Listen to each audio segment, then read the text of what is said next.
અમદાવાદમાં દારૂબંધીના કડક અમલ વચ્ચે બુટલેગરો હવે પોલીસને થાપ આપવા માટે અવનવા હાઈટેક કિમિયા અપનાવી રહ્યા છે। ત્યારે સરખેજ પોલીસે સાણંદ સરખેજ હાઈવે પર બાતમીના આધારે દરોડો પાડી કેમિકલના બેરલમાં છુપાવીને લવાતી વિદેશી દારૂની 5,600 બોટલો ઝડપી પાડી છે। પોલીસે કુલ 10.12 લાખ રૂપિયાનો મુદ્દામાલ જપ્ત કરી એક શખ્સની ધરપકડ કરી છે। મળતી માહિતી અનુસાર સરખેજ પોલીસ ટીમ પેટ્રોલિંગમાં હતી દરમિયાન બાતમી મળી હતી કે સાણંદ સરખેજ હાઈવે પર આવેલી સાગર હોટલ પાછળ સંયોગ એસ્ટેટના ગોડાઉન નંબર 1 માં મુંબઈથી કેમિકલના નામે દારૂનો મોટો જથ્થો આવ્યો છે। જે બાતમીના આધારે પોલીસે ગુજરાત ગુડ્સ સર્વિસ ટ્રાન્સપોર્ટના ગોડાઉન પર દરોડો પાડતા તપાસ દરમિયાન ગોડાઉન બહાર પડેલા લોખંડના 8 મોટા બેરલ શંકાસ્પદ જણાતા તેને ખોલવામાં આવતા અંદરથી વિદેશી દારૂનો જથ્થો મળી આવ્યો હતો। ત્યારે પોલીસ તપાસમાં સામે આવ્યું છે કે આ જથ્થો મહારાષ્ટ્રના વસઈ ઈસ્ટ સ્થિત જ્યોતિ કેમિકલ ટ્રેડર્સમાંથી મોકલવામાં આવ્યો હતો।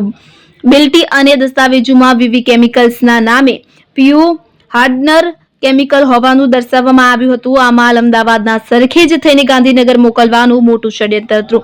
સમગ્ર મામલે પોલીસે 5,600 વિદેશી દારૂની બોટલો સહિત 10,12,000 રૂપિયાનો મુદ્દામાલ જપ્ત કરી માલની ડિલિવરી લેવા આવેલા આકાશ ભરવાડ નામના ડ્રાઈવરની ધરપકડ કરી ગુનો નોંધી દારૂ મોકલનાર અને મંગાવનાર અન્ય ફરાર આરોપીઓને પકડી પાડવા માટે ચક્રો ગતિમાન કર્યા છે। હવે જુઓ દેશ દુનિયાની તમામ ખબરો તમારી આંગળીના ટેરવે।